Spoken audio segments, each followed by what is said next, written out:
श्री माधवेंद्रपुरी दास, उन्होंने एक नियम बनाया कि मैं जब तक जगन्नाथपुरी नहीं पहुंच जाऊंगा, गोवर्धन से निकले और उन्होंने मार्ग का नियम बनाया कि मैं भूख लगेगी भूखा रह लूंगा, लेकिन मांग करके नहीं खाऊंगा, कोई खुद खिला जाएगा तो पाऊंगा। देखो नियम उनका। पैदल मार्ग पर आना है। अब वृंदावन से उड़ीसा कोई जगन्नाथपुरी कितने दिन लग जाएंगे? साल भर लग जाएगा मेरे ख्याल से। पैदल भी आएगा तो बहुत दूर है, 1500 किलोमीटर के आसपास होगा। माधवेंद्रपुरी दास ने नियम बनाया कि मैं रोज चलूंगा, मार्ग में मुझे अगर कोई स्वयं प्रदान करेगा तो ले लूंगा, नहीं तो स्वयं बोल करके, स्वयं मांग करके, स्वयं तोड़ करके नहीं पाऊंगा। और इस व्रत को लेकर के श्री माधवेंद्रपुरी दास निकल पड़े।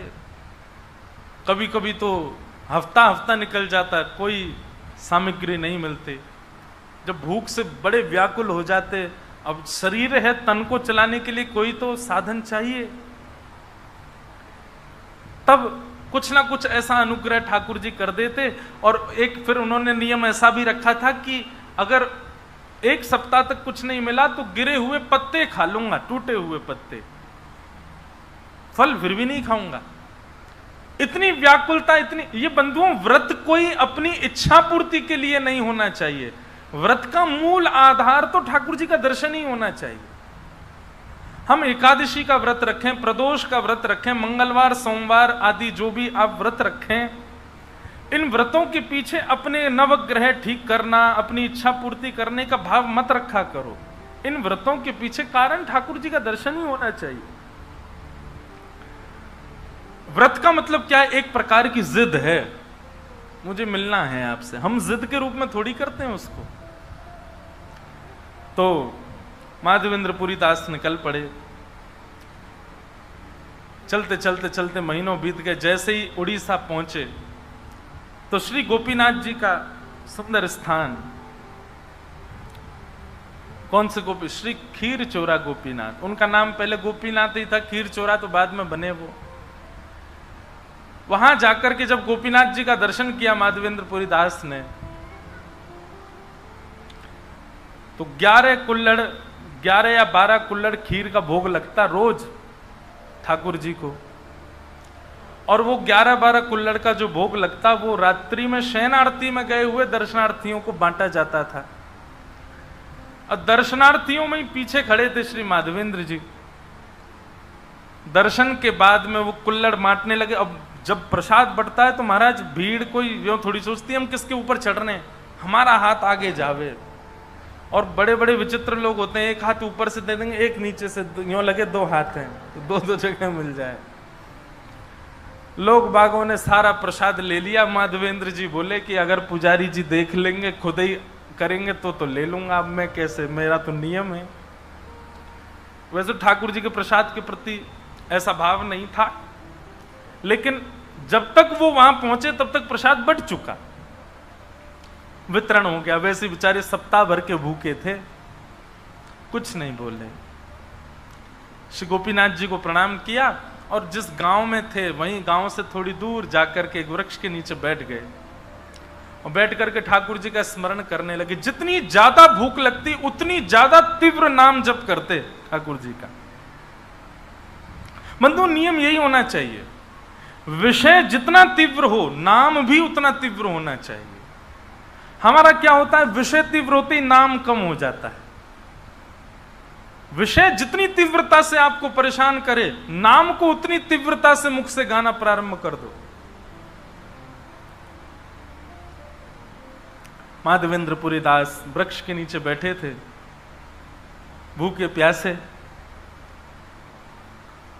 यहां रात्रि शयन करा करके पुजारी जी आदि अपने घर चले गए, सब दर्शनार्थी भी चले गए, माधवेंद्र जी बैठे हैं। ठाकुर जी पुजारी के स्वप्न में आ गए और स्वप्न में आकर के कहा, पुजारी जी, हमारे परम वैष्णव माधवेंद्र जी आए हैं और वो पिछले सप्ताह 2 सप्ताह से कुछ पाया नहीं है उन्होंने।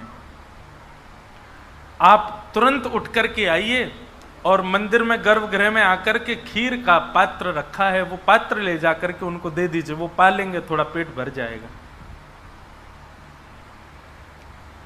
पुजारी जी ने स्वप्न में बताया, बोले ठाकुर जी पात्र तो सबरे बट गए, खीर तो हमने सबरा बांट दिया, अब उनको जाकर के क्या दें? ठाकुर जी बोले नहीं नहीं नहीं, आप लौट करके आओ, गर्भगृह में आओ, आकर के अच्छे से ढूंढो, आपको मिलेगा। अरे नहीं महाराज, मैंने अपने हाथों से बांटा है, वहां कुछ भी नहीं बचा है। ठाकुर जी बोले हम जो आज्ञा कर रहे हैं आप उसका पालन करो। पुजारी जी बोले ठाकुर जी की इच्छा है, तो स्नान आदि करके रात्रि में गए, गर्भगृह में ठाकुर जी के पास पहुंच गए।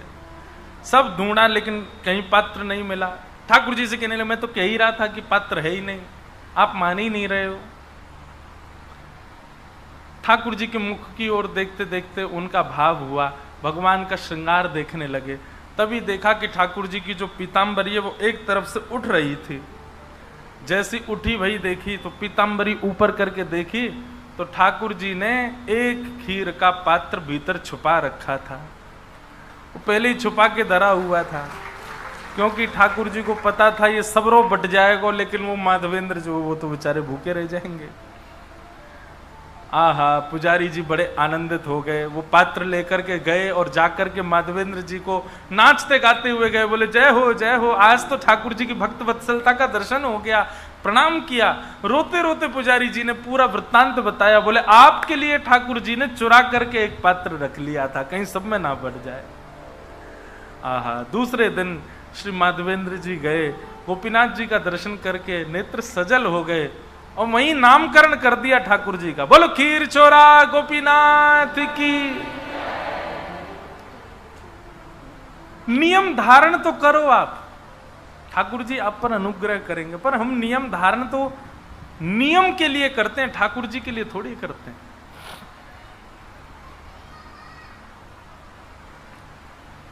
गोपियां वेणुगीत में यही कह रही हैं, इन आंखों से ये पूरा विश्व देख लिया, लेकिन श्याम सुंदर को यदि नहीं देखा है तो निश्चित ही आपने अभी इन नेत्रों को पाने का साफल्य प्राप्त नहीं किया। कानों को पाने का, नेत्रों को पाने का, जिह्वा को पाने का, सर्वांगीण शरीर पाने का बंधुओं साफल्य संसार के विषय भोग नहीं, संसार के वस्त्र आभूषण नहीं, संसार के कोई व्यंजन नहीं। इन समस्त इंद्रिय और समस्त शरीर के एक एक भाव का केवल एक ही उद्देश्य है, श्री कृष्ण।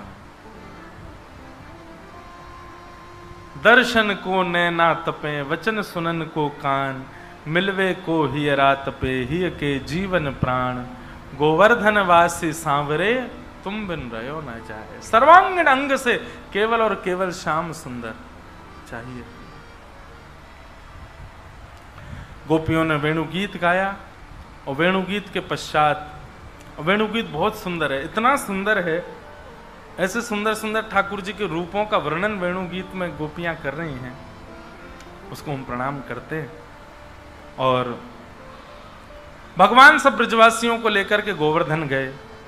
कल हमने श्रवण किया ही था, ठाकुर जी ने 56 भोग लगवाए, इंद्र को मान हुआ, इंद्र ने वर्षा करना प्रारंभ किया और जैसे ही इंद्र ने मेघमालाओं को आज्ञा की, 7 बरस के हमारे ठाकुर जी ने 7 कोस लंबे चौड़े गिरिराज पर्वत को अपनी बाम हस्त की इकन्नी उंगली पर धारण कर लिया। बोलो गिरवरधारी गोपाल की। ठाकुर जी ने नख पर गिरिराज जी को धारण कर लिया है। सब ब्रजवासी नीचे पहुंच गए, सबने अपनी अपनी छड़ी लगा ली। बोले लाला तू चिंता मत करे, हमने अपनी अपनी छड़ी लगा ली है, अब गिरिराज जी नीचे नहीं आएंगे।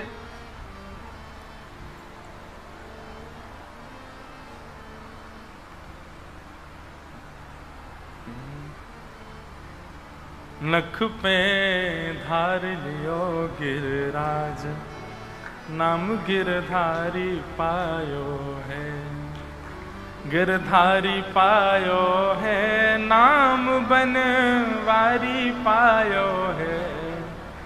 नख पे धार लियो गिरिराज, नाम गिरधारी पायो है। ठाकुर जी ने नक पर गिरिराज जी धारण कर लिए। सब ब्रजवासी ठाकुर जी को घेर करके खड़े हैं और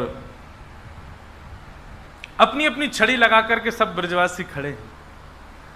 लाला तो कह रहे हैं, लाला तू अपनी उंगली नीचे कर ले, इन नाटक मत करे, उंगली लगा के खड़ा होगा जैसे तैने ही धारण कर रखे हैं का गिरिराज जी। ठाकुर जी बोले, और कौन ने धारण किए जी? बोले, लाला जी तो हमारी छड़ी इन पर टिके हुए हैं। ठाकुर जी बोले, 21 किलोमीटर लंबे चौड़े ऊंचे गिरिराज जी तुम्हारी छड़ी इन पर टिक रहे हैं?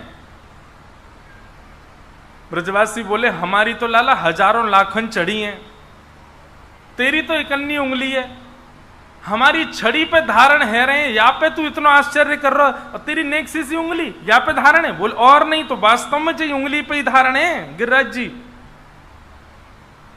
ए लाला तू बात न मत बना, चल हाथ नीचे कर ले अपनो।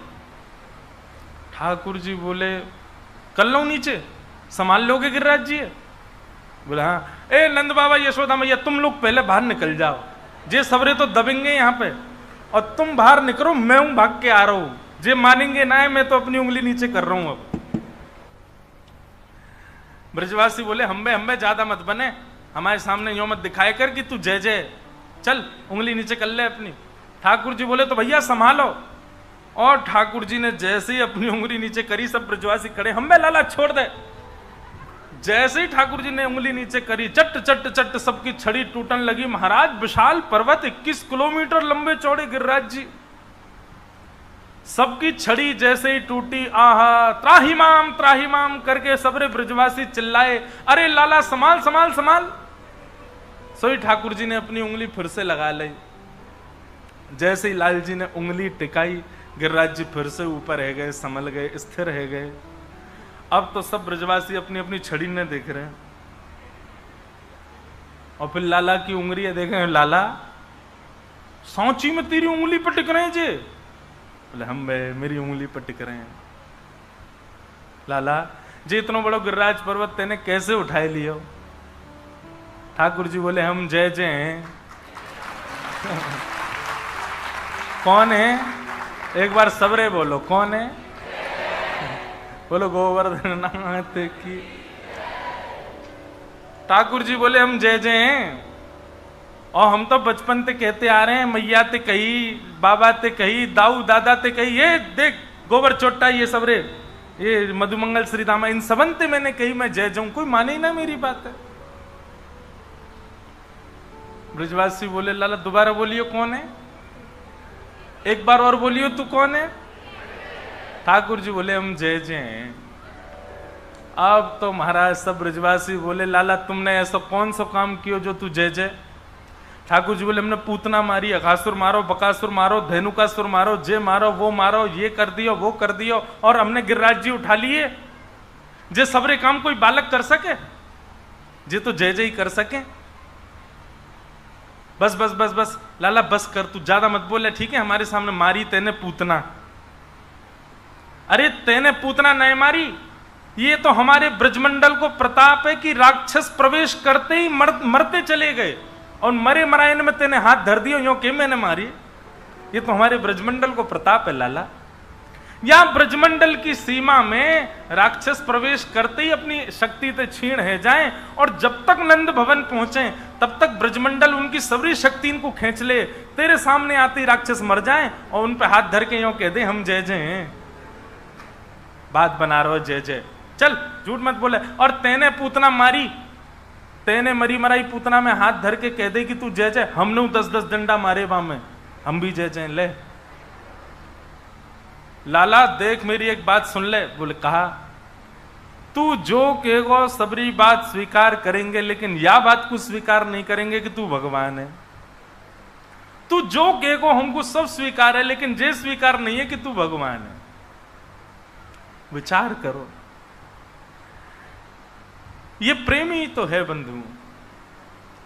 प्रेम को प्रमुख वही वृंदावन धाम, प्रेम ही ते पायो श्याम रसिया ने नाम, या जाने कहाँ गवार, प्रेम ने दिया की सदा उल्टी बहे धार, कौन पावे आको पार। प्रेम ने दिया कि सदा उल्टी बहे धार। ये प्रेमी तो है। भगवान श्री कृष्ण ने 1000 से ज्यादा बार कहा है कि मैं भगवान हूं, मेरी शरण में आओ, मैं भगवान हूं, मेरी शरण में आओ, मैं साक्षात पर ब्रह्म हूं, मेरी शरण में आओ। लेकिन ब्रजवासी नहीं मानते। ब्रजवासी कहें लाला तू जो कहेगो सो है, लेकिन तू भगवान ना है हमारे काज। क्यों? क्योंकि ब्रजवासियों का ऐसा मानना है कि लाला को यदि हम भगवान मानेंगे तो लाला हम तो दूर रह जाएगो। लाला भगवान ना है, जे तो हमारो लाला है, हमारो लाला है तो हम जैसे चाहे वैसे रखेंगे।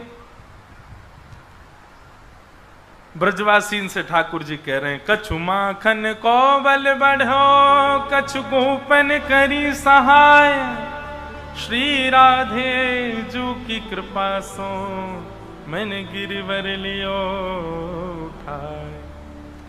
कछु तो मुंह में माखन को बल आ गयो और कछु गोपन करी सहाय। आप सब गोप ग्वालन ने मेरी सहायता करी। गोप ग्वाल बोले लाला सहायता तो हम कर रहे हैं, हम तो छड़ी लगा के खड़े, लेकिन हमारी छड़ी टूट गई, हम तो सहायता कर ही ना पाए। ठाकुर जी बोले नहीं नहीं, आप सबन की सहायता भई है। गोप ग्वाल बोले हमने कहा सहायता करी? बोले आप सब टकटकी लगा करके जब मेरी ओर देख रहे तो आप सबन के नेत्रन से शक्ति निकल करके मुंह में आ गई और मैंने गिरिराज जी उठा लिए।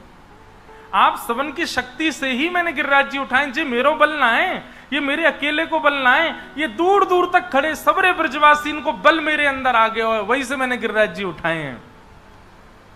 ब्रजवासी बोले तभी तो हम कहें आजकल हम कमजोर कैसे है गए, आजकल हमारी शक्ति कहां चली गई निकर करके।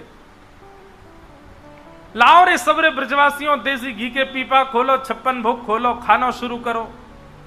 ठाकुर जी गिरिराज जी धारण करके खड़े हो, सब ब्रजवासी प्रेम से पा रहे हैं। नंद बाबा बोले तुम्हें शर्म ना आ रही, नेक्स्ट सो लाला गिरिराज जी धारण करके खड़ो, तुम यहां जेम रहे हो। बाबा तू ना जाने, हम खामेंगे तो हम में बल आवेगो, फिर हम लाला को देख लेंगे तो हमारा बल लाला में चलो जाएगो।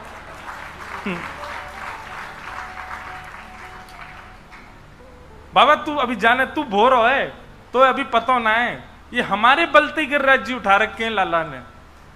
बंधुओं ठाकुर जी के नेत्र सजल है गए, ठाकुर जी के नेत्रन में अश्रु आ गए।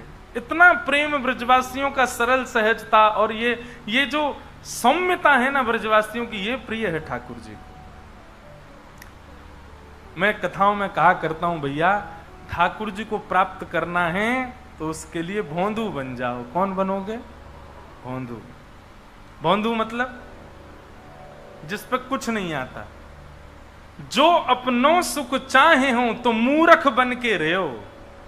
अपना सुख चाहते हो तो ज्यादा निपुण बनने की जरूरत नहीं है। चाय पीने का मन, अरे मैं बना के लाता हूं, बढ़िया बना दी ना तो फिर रोज तुम ही खोजे जाओगे भैया तुम बना दो यार। लेकिन एक दिन भी अगर बिगाड़ दई, आप कहोगे मैं बनाऊं, तेरे हाथ जोड़े तू बैठा रहे, तू मजे ही हो। लेकिन इसका मतलब यह नहीं है कि सेवा से भागो। संसार के संबंधों में ऐसे बनो, संसार के संबंधों में ऐसे बन जाओ कि आपसे कोई काम की कहे ही नहीं। पर ठाकुर जी की सेवा में तो ऐसे निपुण हो जाओ कि उसमें आपको याद करें, भैया हमारे ठाकुर जी के लिए एक सुंदर इत्र की सेवा आप करवा दो, हमारे ठाकुर जी के सिंहासन के श्रृंगार की सेवा आप कर दो, हमारे ठाकुर जी की पोशाक बना दो, हमारे ठाकुर जी की माला जी बना दो। तब सब आपको फोन करें, बोले आप ही कर सकते हो इस काम को। तो संसार के लिए आपको कोई याद ही ना करे, संसार का कोई काम मुझसे ना हो सके। ड्राइवर नहीं है, गाड़ी चलानी है और आपने बढ़िया से गाड़ी चला दी ना, तो फिर जब जब ड्राइवर छुट्टी पे जाएगा पहला फोन आपको ही आएगा, भैया आजा ड्राइवर नहीं है। फिर हमारी बात सुन करके एक टायर डिवाइडर पे चढ़ा देना, फिर अगली बार से नहीं बुलाए जाओगे। तेरे हाथ जोड़े, तू घर ही रहे भाई। संसार के ये विषय काम से बचने के लिए नहीं, अपने कर्तव्यों से भागने के लिए इसका प्रयोग मत करना, पाप लगेगा नहीं। तो जहां दिख रहा हो कि विषय भोग और केवल संसार के प्रति लीला है, वहां अपने आप को मूर्ख ही साबित कर दो, हम किसी काम के नहीं। और ठाकुर जी की सेवा में अत्यंत भोले बन जाओ, अत्यंत सरल, सहज, सौम्य ऐसा भाव रखो। जितने सरल रहोगे ठाकुर जी उतनी जल्दी कृपा करेंगे, उतनी जल्दी अनुग्रह करेंगे। आहा, तो ठाकुर जी ने गिरिराज जी उठाए। श्री राधे जू की कृपा सो मैंने गिरिवर लियो उठाए। इसके बहुत सारे अर्थ हैं कि किशोरी जी की कृपा क्या हुई कि ठाकुर जी ने गिरिराज जी उठा लिए। बहुत सारी लीलाएं हैं, पर श्री जयदेव महाप्रभु जो वर्णन करते हैं, अभिनव जलधार सुंदर धृत मंदर धृत मंदर श्रीमुख चंद्र चको जय जय देव हरे चंद्र चको। अच्छा एक बात बताओ, कभी कोई कवि ठाकुर जी के लिए यदि कोई रचना करे, उस रचना में अपनी जय जयकार कर सकता है? ठाकुर जी की जय जयकार करेगा ना? तो फिर इस अष्टपदी में जय जय देव हरे क्यों है? ये जय जय अपने जयदेव महाप्रभु की जय कैसे हो सकती है? तब हमारे आचार्य कहते हैं, इस पंक्ति को सुनकर के महाप्रभु जगन्नाथ जी इतने प्रसन्न हो गए कि पंक्ति का अंत तो था जय जगदीश हरे। इस पंक्ति में, अष्टपदी में अंतिम भाव जो था वो था जय जगदीश हरे। परंतु महाप्रभु जगन्नाथ जी इतने प्रसन्न हो गए, उन्होंने जयदेव महाप्रभु को पकड़ करके कहा, अभी इसी वक्त समस्त पंक्तियों के आगे से जय जगदीश हटाओ, क्या लिखो? बोले जय जय देव हरे, हम तुमसे बहुत प्रसन्न हैं। ये जय जय देव हरे जो है, ये महाप्रभु जयदेव जी नहीं गा रहे हैं, ये महाप्रभु जगन्नाथ जी गा रहे हैं, जय जय देव हरे। अर्थ क्या है सुनो। अभिनव जलधर सुंदर धृत मंदर ए। अभिनव जल, बहुत सारा जल जिस बादल में भरा हो, ऐसा बादल जिस आकार जिस रंग रूप का होता है, ऐसे हैं श्री ठाकुर जी। महाप्रभु जी वर्णन कर रहे हैं, जयदेव महाप्रभु। अभिनव जलधर सुंदर, ठाकुर जी कैसे हैं? बोले अभिनव जल के समग्र रूप में जो बादल दिखता है वैसे ही ठाकुर जी होते हैं। ठाकुर जी का वर्ण कैसा है वैसा ही है। ऐसे सुंदर ठाकुर जी ने क्या किया? बोले धृत मंदर ए, अपने बाम हस्त की कन्नी उंगली पर मंदर यानी कि पर्वत को धारण कर रखा है। लेकिन जयदेव महाप्रभु कहते हैं, बोले नाथ आप 7 दिन 7 रात्रि पर्यंत ऐसे ही खड़े रहे, इंद्र को पता नहीं चला कि आप भगवान हो? जगन्नाथ जी बोले हाँ, इंद्र को नहीं पता चला कि मैं भगवान हूं। जयदेव महाप्रभु बोले नहीं नहीं नहीं, मुझे तो दाल में कुछ काला लगता है। जगन्नाथ जी बोले क्या काला लग रहा है भाई? बोले काला ये लग रहा है कि इंद्र को तो 7 मिनट में पता चल गया था कि आप ही भगवान हो। इतने विशाल पर्वत को 7 वर्ष की आयु में आपने बाम हस्त की कन्नी उंगली के नख पे धारण किया, इंद्र को तो तभी पता चल गया था कि आप भगवान हो। लेकिन ये 7 दिन 7 रात्रि तक जो वर्षा होती रही, इसके पीछे कारण कोई और है। जगन्नाथ जी बोले क्या कारण है बताना जरा। श्रीमुख चंद्र चको जय जय देव हे। श्रीमुख चंद्र चको जय जय देव। महाप्रभु जयदेव जी कहते हैं, जिस प्रकार अभी आप बैठे हो ना मेरे सामने घिच पिच करके, ऐसे ही ठाकुर जी जब आपने गिरिराज जी धारण किए थे, आपके सामने सब ब्रजवासी खड़े थे और सब एक दूसरे से सट करके खड़े, मतलब हिलने डुलने की भी जगह नहीं है। तभी आपने दृष्टि घुमा करके सबकी ओर देखा और तभी आपने क्या पाया, आप जहां खड़े थे बिल्कुल आपके सामने हमारी वृषभानु नंदिनी श्री किशोरी जी, हमारी ठकुरानी श्री राधा रानी खड़ी हैं। और जैसे ही आपने देखा कि किशोरी जी बिल्कुल आपके सामने खड़ी हैं, आपको लगा इससे बढ़िया अवसर कब मिलेगा किशोरी जी के दर्शन करने का। अरे और दिना तो किशोरी जी बरसाने में हम नंदगाम में बड़े बहाने बनाने पड़े इनके दर्शन करवे के। आज बढ़िया अवसर मिला, बिल्कुल सामने खड़ी हैं, हिलडुल भी ना पा रही, कहीं जाएंगी ना, मेरे नेत्रन के सामने रहेंगी बस। तो आपने इंद्र को इशारा किया भ्रगुटी टेढ़ी करके, बोले सुन, जब तक तेरे भंडार खत्म नहीं हो बरसात हो रहे। क्यों? बोले श्री जी सामने खड़ी है, इनके दर्शन को ये सुख बार बार नहीं मिलेगा। जब ये भेद जयदेव महाप्रभु ने खोला, तुरंत जगन्नाथ जी बोले रबड़ लेके आओ। क्यों? बोले जय जगदीश हरे मिटाओ सब जगह से। क्यों? क्योंकि अब है जय जय देव हरे श्री मुख चंद्र चकोर,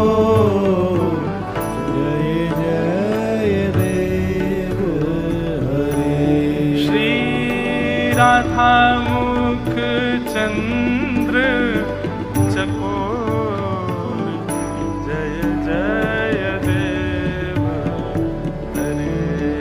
श्री राधा मुख चंद्र चकोर, जय जय देव हरे।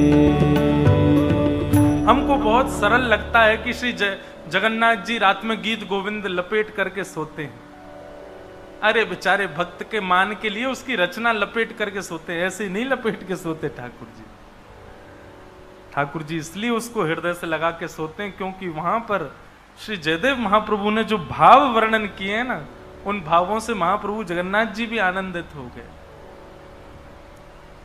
मैं कहा करता हूं बंधुओं कथा में, आपकी ऑफरिंग देखते हैं ठाकुर जी, आप क्या भाव प्रस्तुत करते हो उनको, आपके उस भाव से ठाकुर जी रीझते हैं।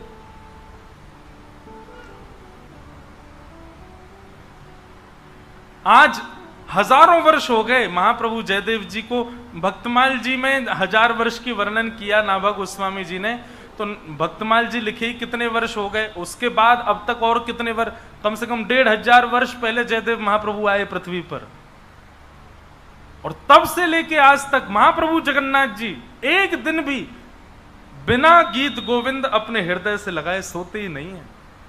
वो गीत गोविंद सामान्य नहीं है।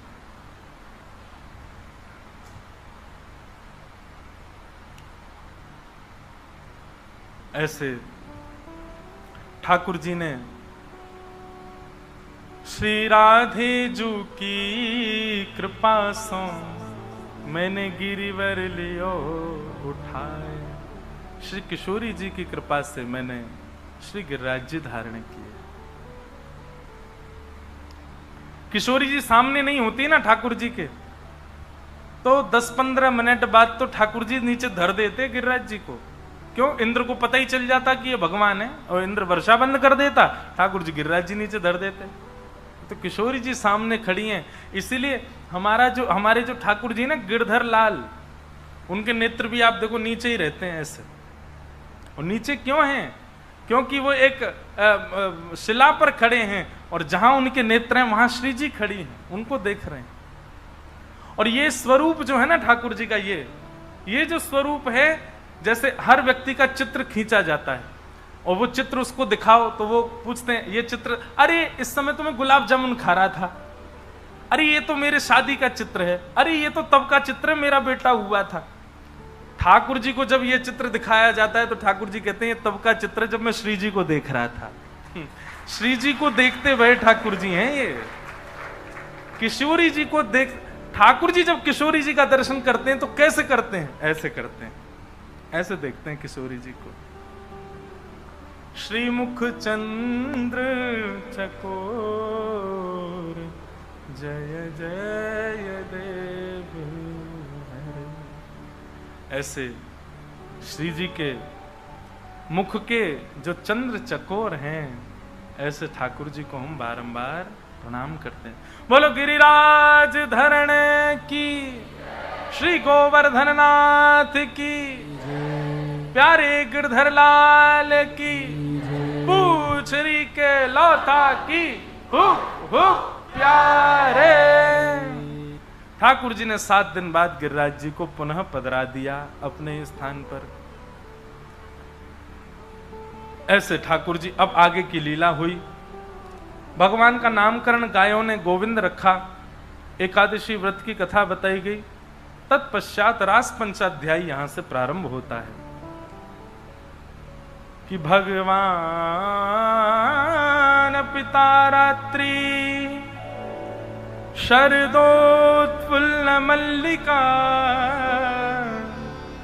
विक्षरन्तुं मनश्चक्रे योग मायाम उपाश्रित।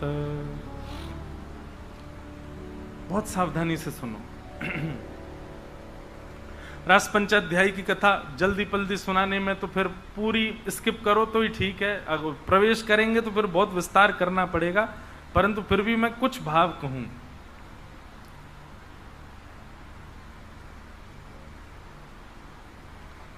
भगवान पिता रात्रि शरदोत्फुल्ल मल्लिका। भगवान ने गोपियों को पहले ही बताया हुआ है। बंधुओं देखो, ये जितनी भी ब्रज की गोपियां जिन्होंने ठाकुर जी के साथ रास विहार किया, ये सामान्य स्त्रियां नहीं है, ये ठाकुर जी के रों कूपों से ही प्रकट हैं। भगवान से प्रेम करने वाला कोई भी व्यक्ति क्यों ना हो संसार में, आज भी वो ठाकुर जी से ही उत्पन्न होकर के आया है। अपने किसी अपराध के कारण वो मानव योनि में आ गया है, लेकिन उसको श्री कृष्ण से प्रेम है, इसका मतलब ठाकुर जी उसको स्वीकार करना चाहते हैं, लेकिन उससे कोई अपराध बना है पूर्व जन्म में, जिसके कारण वो अब मानव बन गया है। इसलिए एक बार भी कृष्ण के प्रति प्रेम प्रकट हो जाए चित्त में, उसी समय संभल जाइए और लग जाइए ठाकुर जी की प्राप्ति में, क्योंकि श्री कृष्ण प्रीति आपके चित्त का स्वच्छंद भाव नहीं है, ये ठाकुर जी चाहते हैं, इसलिए आपके चित्त में प्रकट हो रही है भाव।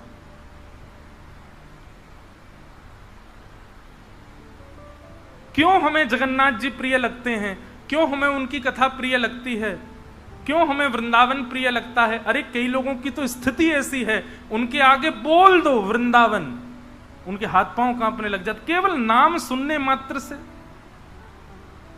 ऐसा प्रेम हम आप दूषित मानवों के चित्त में नहीं हो सकता। हम ऐसा प्रेम करना जानते ही नहीं है, लेकिन ऐसा प्रेम हमारे चित्त में प्रकट हो रहा है तो ये इस बात का प्रमाण है कि हम ठाकुर जी के पहले थे, लेकिन किसी गलती के कारण, किसी अपराध के कारण हम लोग अपनी स्थिति से च्युत हो गए। अब वही स्थिति हमारे सामने सुनाई जाती है, दिखाई जाती है, बोली जाती है, तो हमारे अंदर प्रेम प्रकट होता है। तो मतलब अवसर दे रहे हैं ठाकुर जी, अब समय है, आओ वापस आ जाओ मेरे पास। इसलिए भैया ठाकुर जी के प्रति एक बार भी चित्त में प्रेम प्रकट हो गया हो,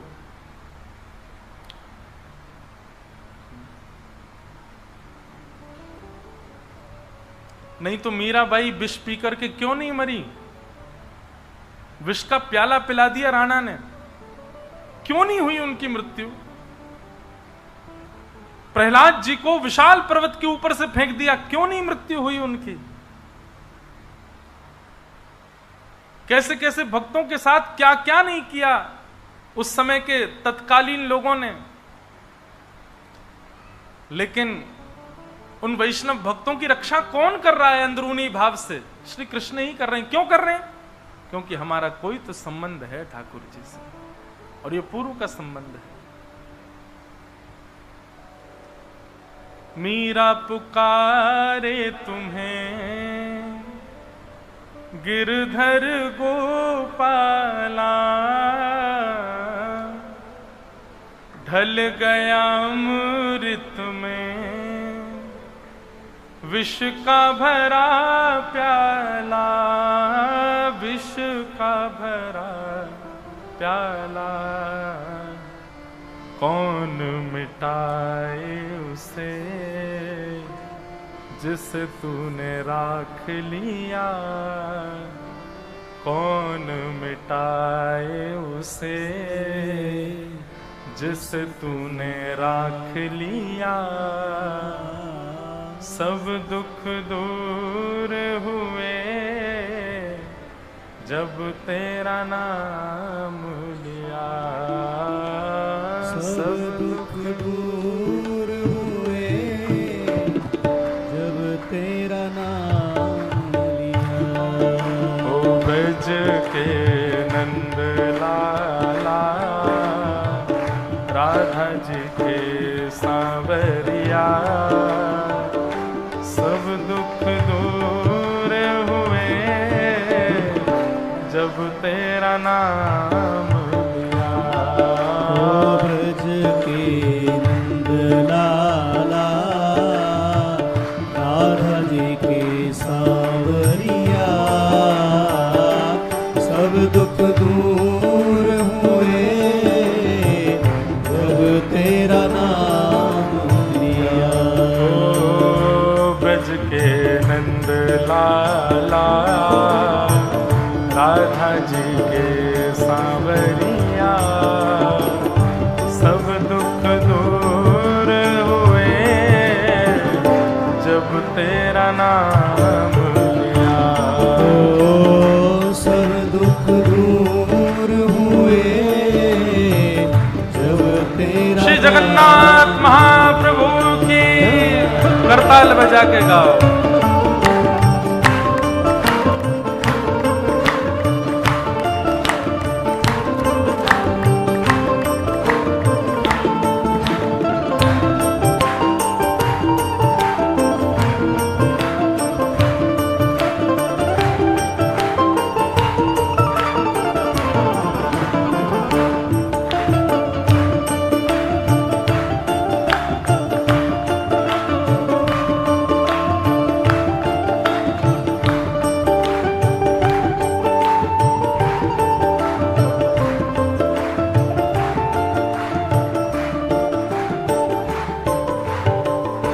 देख रहे हो तुम मेरे दुखड़े सारे, देख रहे हो तुम मेरे दुखड़े सारे। देख रहे हो तुम मेरे दुखड़े सारे, देख रहे हो तुम मेरे दुखड़े सारे। कब दर्शन दोगे मेरी आँखों के तारे, कब दर्शन दोगे मेरी आँखों के तारे। देखो इस पंक्ति में एक बार तो कहा गया कि देख रहे हो तुम मेरे दुखड़े सारे, पर दुख बताकर कि ये नहीं कहा जा रहा है कि मेरे दुख दूर कर दो नाथ, बल्कि ऐसा कहा जा रहा है दुख भले ही दूर मत करो, कब दर्शन दोगे मेरी आंखों के तारे। मतलब ठाकुर जी दिख गए फिर कोई दुख रहेगा क्या? कोई दुख रहेगा ही नहीं। कल हमारे एक पंडित जी बहुत सुंदर एक विषय सुना रहे थे रात्रि में कि जब ठाकुर जी का जन्म हुआ ना, तो हमारे नाना जी सुनाया करते थे कि जब लाला को जन्म भयो तो नाल छेदन करवे वाली एक मैया आई, यशोदा मैया की और लाला की नाल छेदन करवे। नाल समझते हैं ना, तो नाल छेदन जो करवे आवे वाकू को छुदेनो पड़े।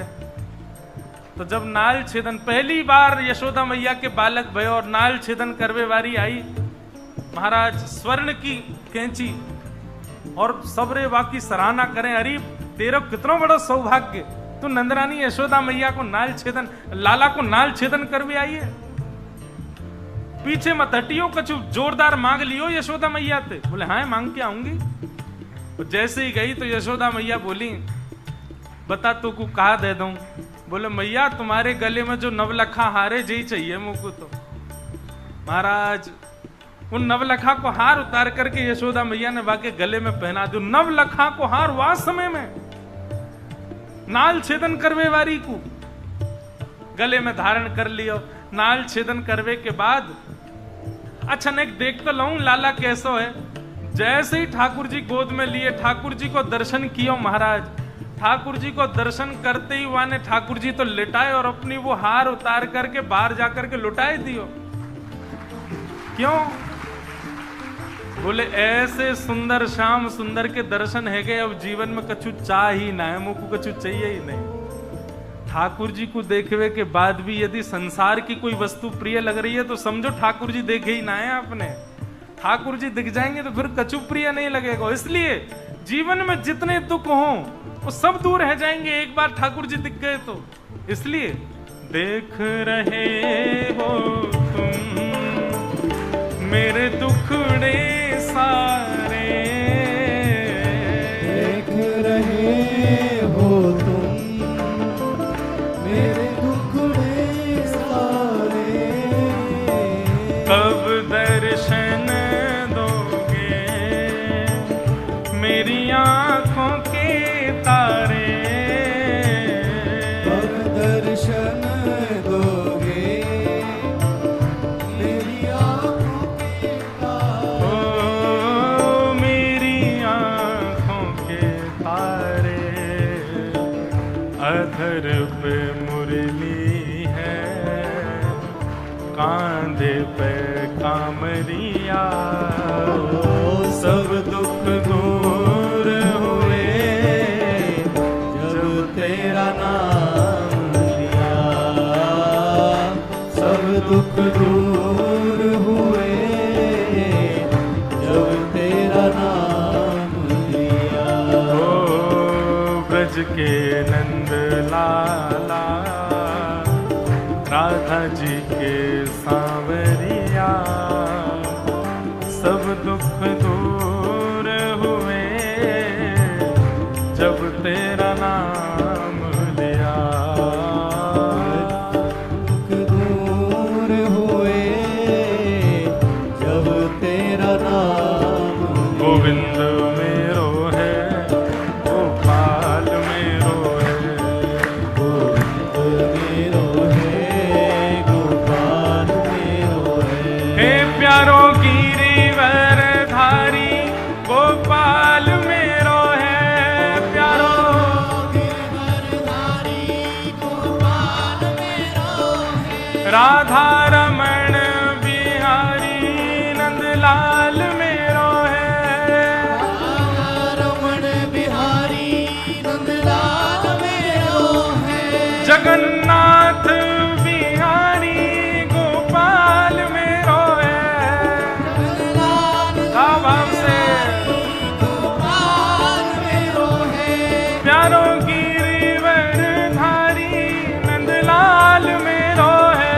प्यारो गिरधरधारी नंदलाल मेरो है। हे प्यारो रमण बिहारी नंदलाल मेरो है।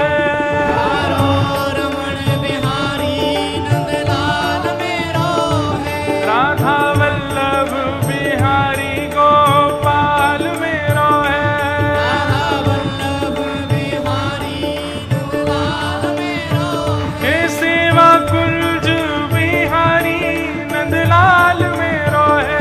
सेवा कुंज बिहारी नंदलाल मेरो है। हे प्यारो गिरिवर धारी गोपाल मेरो है। प्यारो गिरधरधारी नंदलाल मेरो है। हे प्यारो कुंज बिहारी नंदलाल मेरो है। प्यारो कुंज बिहारी नंदलाल मेरो है। हे गोविंद मेरो है, गोपाल मेरो है। गोविंद मेरो है, गोपाल मेरो है। हे गोविंद मेरो है, गोपाल मेरो है। मेरो है, गोपाल मेरो है। हाँ गोविंद मेरो है, गोपाल मेरो है। गोपाल मेरो है। हे गोविंद मेरो है, गोपाल मेरो है। गोविंद मेरो है, गोपाल मेरो है।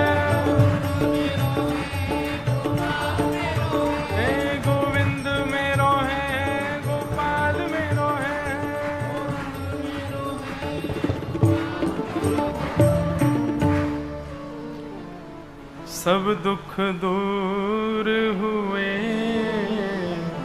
जब तेरा नाम। आज के बाद बंधुओं, जीवन में कोई कष्ट आए ना, अगर कर सको तो दोनों भुजा उठा करके जगन्नाथ जगन्नाथ जगन्नाथ रक्षमा, महाबाहो महाबाहो महाबाहो पाहि मां। और अगर प्रत्यक्ष ना कर सको तो हृदय में ही कर लेना, निश्चित ही। वैसे तो कष्ट हमारी अच्छाई के लिए आता है, कुछ ना कुछ सिखाने आता है, कुछ ना कुछ परिवर्तन करने आता है, पर फिर भी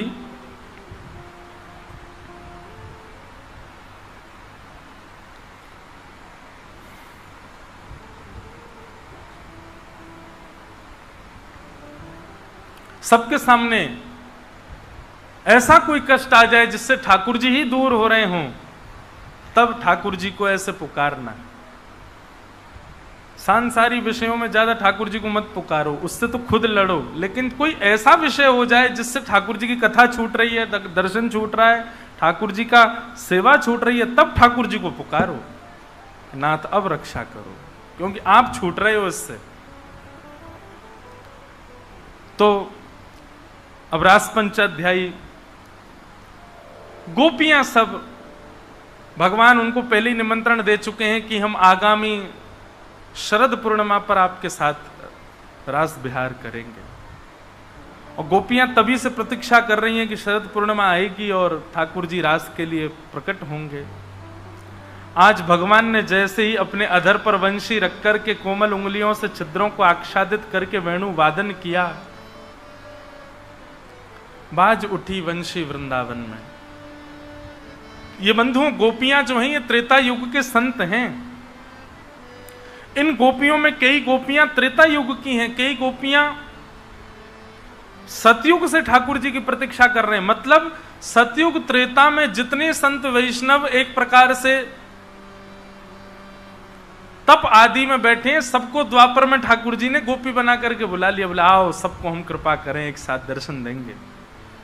इन गोपियों के चित्त में काम भावना नहीं है। दूसरी बात बंधुओं, में हर कथा में एक बात प्रस्तुत करता हूं, यहां भी कहूं, रस और रास ये दो बातें होती हैं। रस का मतलब, रास का मतलब क्या है? रस का मतलब है कि जब आप ठाकुर जी से मिलने के लिए लालायित हो, आप ठाकुर जी से मिलने के इच्छुक हो, उसको रस कहते हैं। पर आपकी भक्ति से प्रसन्न होकर के ठाकुर जी आपसे मिलने के लिए इच्छुक हैं, वही रास कहलाता है। तो हम लोग अभी रस में अवस्थित हैं, रास में नहीं। रास ठाकुर जी कैसे कैसे करते हैं उसके कुछ कुछ लक्षण मैं बताया करता हूं कथा में। यहां पर एक वर्णन किया गया है कि भगवान ने वंशी बजाई तो वंशी जाकर के गोपियों के कान में कहने लगी कि चल रही गोपी, कन्हैया तेरो इंतजार कर रहे हैं। पर गोपी तब भी नहीं जा रही है। क्यों? गोपी प्रतीक्षा कर रही है कि अभी और ठाकुर जी ने एक अनुग्रह करें तब जाऊंगी। अरे बुलावा आ गया, अब तो जाना चाहिए।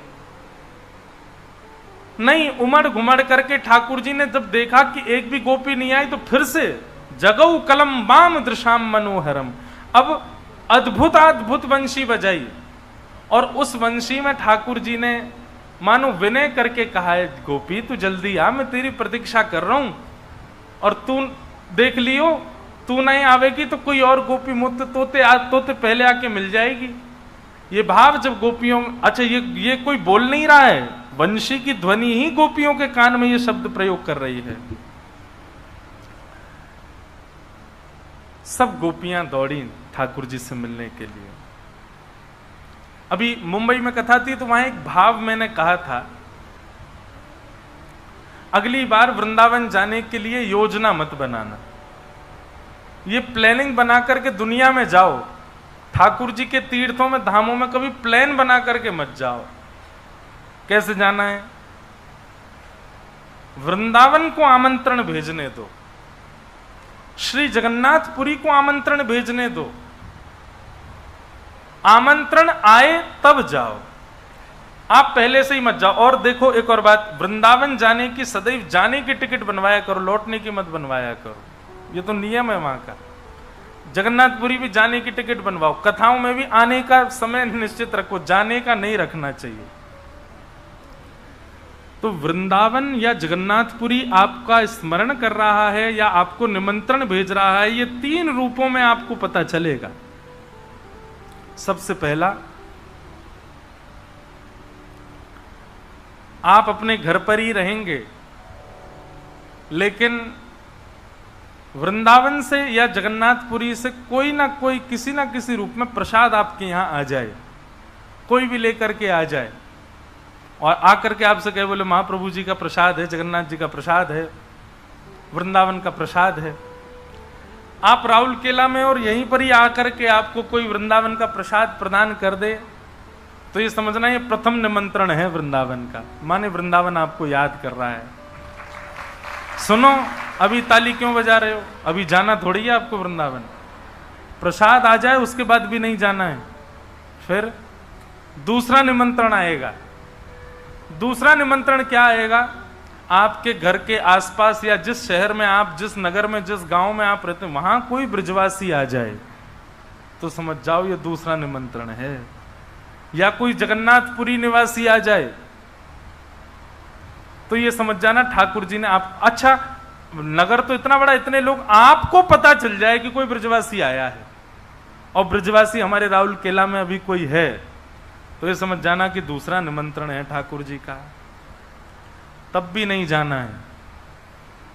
और तीसरा निमंत्रण क्या आएगा, तीसरा निमंत्रण आएगा कि आपके स्वप्न में या तो यमुना जी या फिर तुलसी जी या फिर बिहारी जी, राधा वल्लभ जी, राधा रमण जी, गोपेश्वर महादेव या गिरिराज जी, वृंदावन से संबंध रखवे वाले यदि कोई आपको स्वप्न में दिख जाए तो ये तीसरा निमंत्रण है, सुबह उठते ही टिकट बुक करो, जाओ वृंदावन, क्योंकि आपको वृंदावन बुला रहा है। ये 3 निमंत्रण हैं वृंदावन के।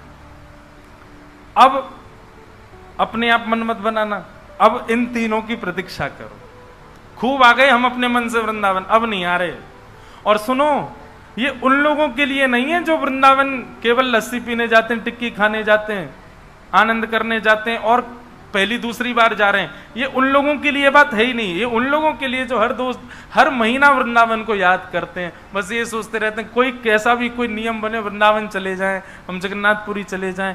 जो इस प्रकार की, कहीं वो लोग यूं सोचें जो कभी जाते ही नहीं है, बस ऐसे पड़े रहते हैं, वहां जाते हैं दाल भात खाने जाते, खाजा खाने जाते हैं पूरी, ऐसे लोगों के लिए ये बात नहीं है।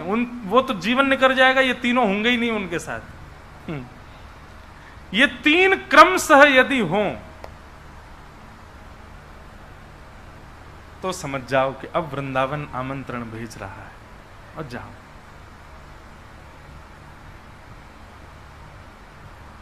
मैं रोज तेरे दर आता हूं, कभी तुम भी मेरे दर आया करो, मंदिर में रहते हो भगवन, कभी बाहर भी आया जाया करो।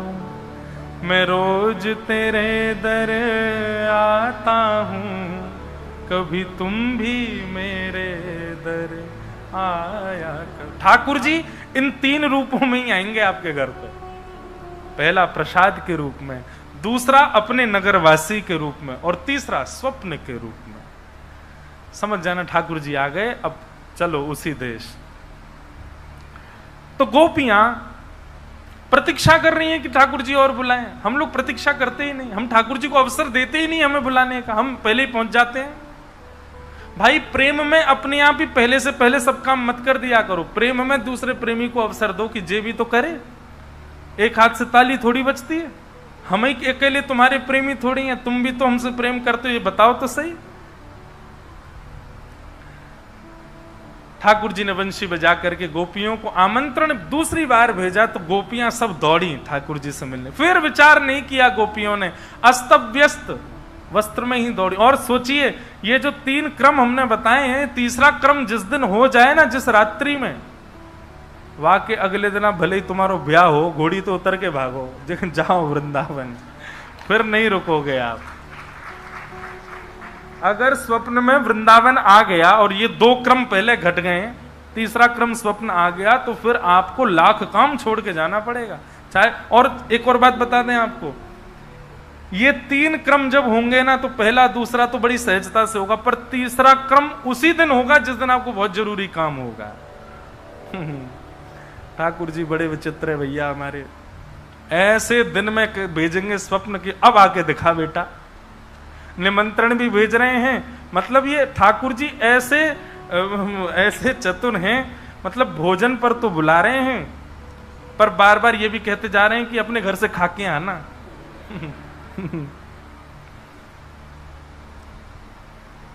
गोपियां पहुंच गई, और गोपियों के आते ही ठाकुर जी क्या कह रहे हैं कि स्वागतम वो महाभाग प्रियम किम करवाणि व ब्रजस्यानामयं कश्चित् ब्रूतागमन कारणम।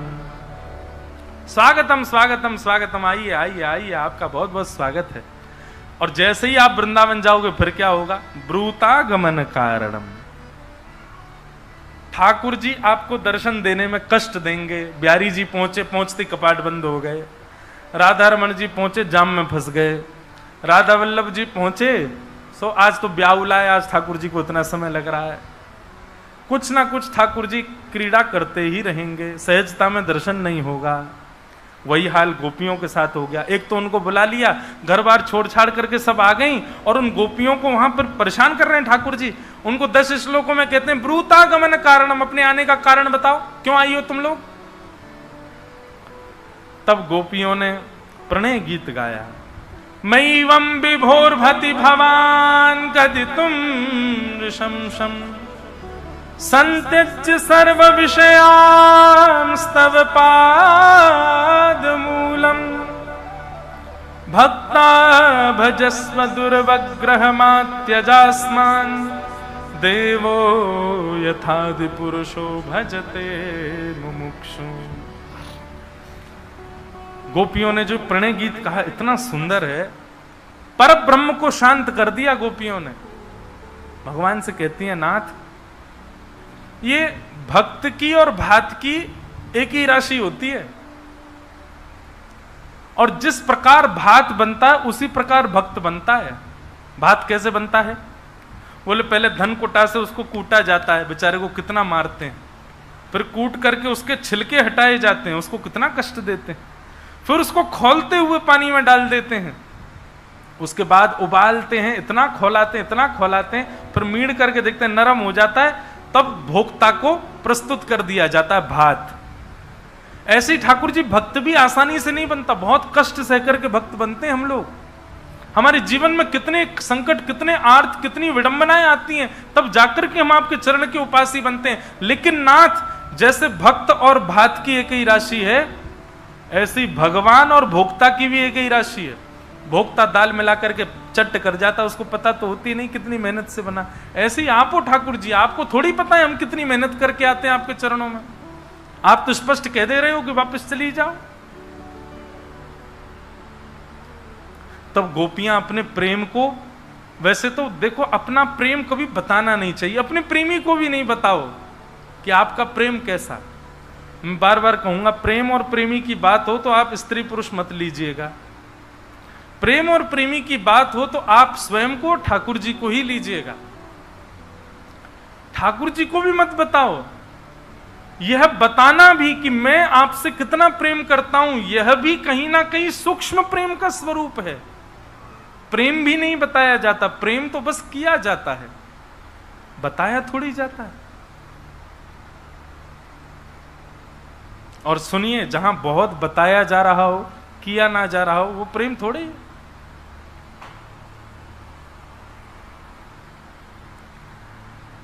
गोपियां ठाकुर जी से एक संकेत करती हैं कि नाथ, आप हमें कभी मत मिलो, आप हमसे कभी मत मिलो, हमें कभी मत दिखो, हमें कभी मत स्पर्श करो, हमें कभी अपना स्पर्श मत दो। हमारा प्रेम इन सब चीजों में बंधा ही नहीं है नाथ। हमारा प्रेम तो केवल इतना है कि आप केवल इतना कह दो कि आपने मुझे स्वीकार कर लिया। आप केवल इतना कह देंगे कि आपने मुझे स्वीकार कर लिया, मैं जीवन पर्यंत इसी भाव में रह लूंगी। गोपियों का प्रेम तो ऐसा है। और गोपियों ने प्रणय गीत गाते गाते ठाकुर जी से विनय किए। तब ठाकुर जी ने गोपियों के उस भाव को स्वीकार कर लिया। अत्यंत प्रसन्न हो गए ठाकुर जी और गोपियों के साथ रास विहार किया। रास विहार का मतलब नृत्य नहीं होता बंधुओं।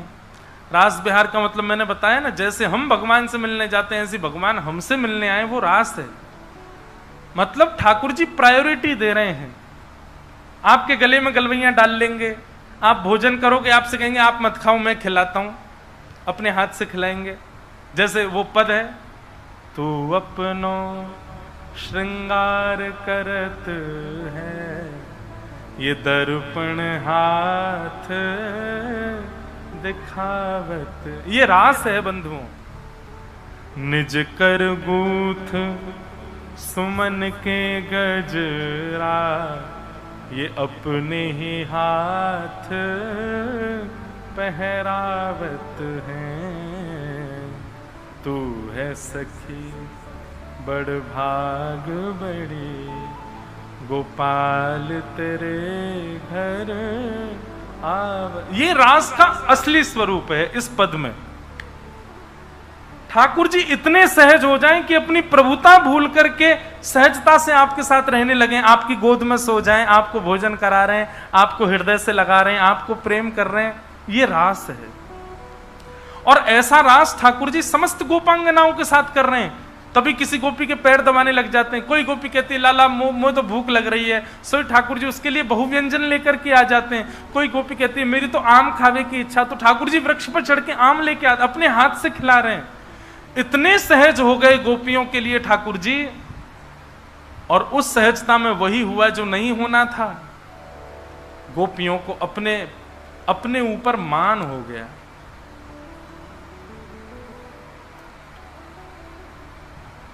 मैं बार बार इस बात को कहा करता हूं, ठाकुर जी सहज होना चाहते हैं पर वो सहज नहीं होते, क्योंकि उनको अभी पता है कि आप अहम शून्य नहीं हुए हो।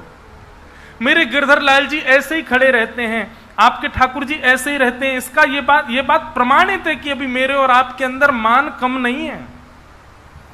जिस दिन हम मान विहीन हो जाएंगे उस दिन मेरे लाल जी ऐसे के ऐसे हो जाएंगे, आपके ठाकुर जी ऐसे से ऐसे हो जाएंगे।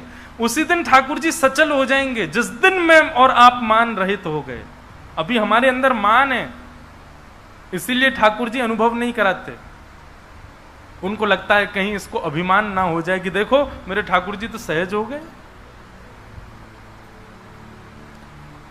गोपियों के लिए इतने सहज हो गए कि गोपियों को अभिमान हो गया कि हम त्रिभुवन सुंदरी हैं, इसलिए हमारे रूप पर मोहित हो गए, श्याम सुंदर। भगवान बोले ये तो बहुत अनर्थ हो गया, ये तो होना ही नहीं चाहिए। इनको मान कैसे हो रहा है? अरे मैं तो इनके प्रेम से आकृष्ट होकर इनके साथ लीला कर रहा हूं और ये मान कर रही हैं। और जैसे ही मान आता है ना बंधुओं, ठाकुर जी अंतर ध्यान हो जाते हैं। एक बात मेरी बहुत ध्यान से सुनना, आपके भीतर क्रोध है, ठाकुर जी आपको दर्शन देंगे। आपके भीतर काम है, लोभ है, ईर्ष्या है, द्वेष है, कोई भी अवगुण है, ठाकुर जी को इतनी चिंता नहीं होगी। ठाकुर जी आपके सामने आ जाएंगे। ठाकुर जी को सब भावों में लगता है ये बच जाएगा। काम, क्रोध, ईर्ष्या, द्वेष, कितने भी अवगुण है, ठाकुर जी को विश्वास है कि आप उससे निकल जाओगे एक दिन। लेकिन ठाकुर जी को जब दिखता है कि इसके अंदर अभिमान है, ठाकुर जी छुप जाते हैं, बोले अब नहीं। एक बार को क्रोधी, लोभी, ईर्ष्या, द्वेषी व्यक्ति भी बच सकता है, लेकिन मानी व्यक्ति नहीं बच पाएगा। और अभिमानी व्यक्ति को जगन्नाथ जी दिखते ही नहीं है। अभिमानी व्यक्ति, कामी, क्रोधी, लोभी, कितने भी दोषों से युक्त व्यक्ति मंदिर में जाए दर्शन करेगा। अभिमानी व्यक्ति कैसे जाता है? पुजारी जी को देखता रहेगा, मुझे आगे बुलाओ, मैंने 500 रुपए दिए थे तुमको भाई, मुझे आगे बुलाओ। आगे जाकर के वो जगन्नाथ जी को नहीं देखता है। कुछ पूजा करवाओ, हमारी मेरी बेटी है, इसको तिलक लगाओ, बेटा है इसको, अब अभिमानी व्यक्ति यूं थोड़ी करता है। इसलिए मान युक्त व्यक्ति को ठाकुर जी नहीं दिखते। इसलिए मान मत करना कभी, और विशेष रूप से तो भक्ति का मान तो कभी भी मत करना कि मैं बहुत बड़ा भक्त हूं, मेरे अंदर भक्ति है। चैतन्य महाप्रभु कहते हैं तृणादपि सुनीचेन, अपने आप को इस तिनके से भी छोटा मानो। भक्ति के मार्ग में मैं कुछ हूं ये तो कभी सोचना ही मत। जिस दिन आपने सोचा कि मैं कुछ हूं, उसी दिन ठाकुर जी त्याग कर देंगे आपका।